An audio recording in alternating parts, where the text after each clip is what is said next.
Obat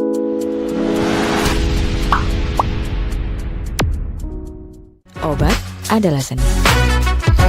Setelah minggu kemarin kita bicara tentang seleksi sampel, hari ini kita akan bicara tentang ciri sampel.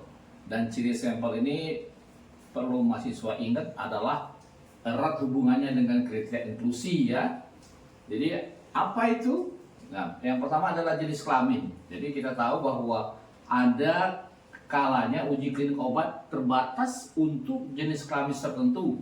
Misalnya kalau kita ngomong CA prostat atau BPH, benign prostatic hyperplasia, atau CA-CRP, kita tahu kalau BPH hanya untuk laki-laki, kalau CA-CRP hanya untuk wanita.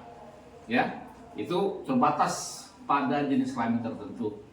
Jadi di kriteria eksklusi Anda tidak perlu mengatakan kalau penelitian tentang BPH kriteria eksklusi semua wanita, nggak usah, karena BPH pasti untuk laki-laki.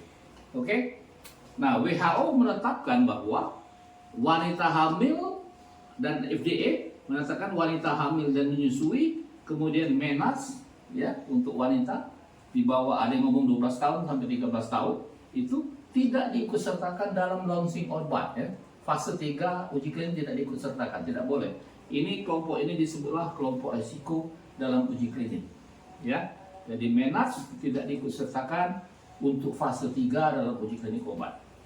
Selanjutnya adalah dari ciri sampel adalah kita tahu bahwa juga berkaitan dengan umur ya.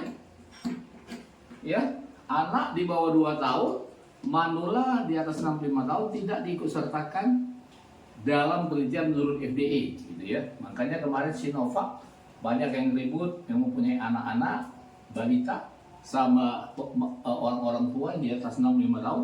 Kenapa kami tidak diikutsertakan? Itu alasannya.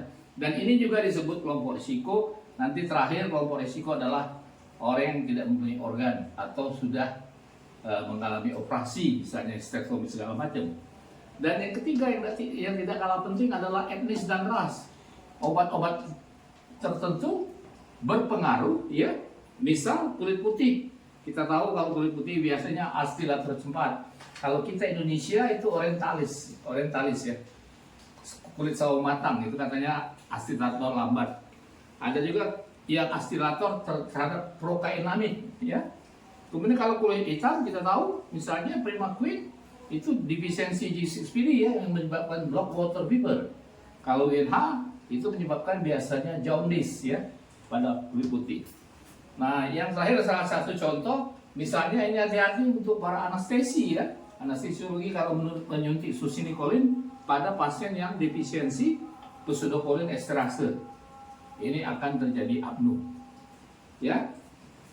Itu dulu yang bisa saya sampaikan. Mudah-mudahan bermanfaat ya.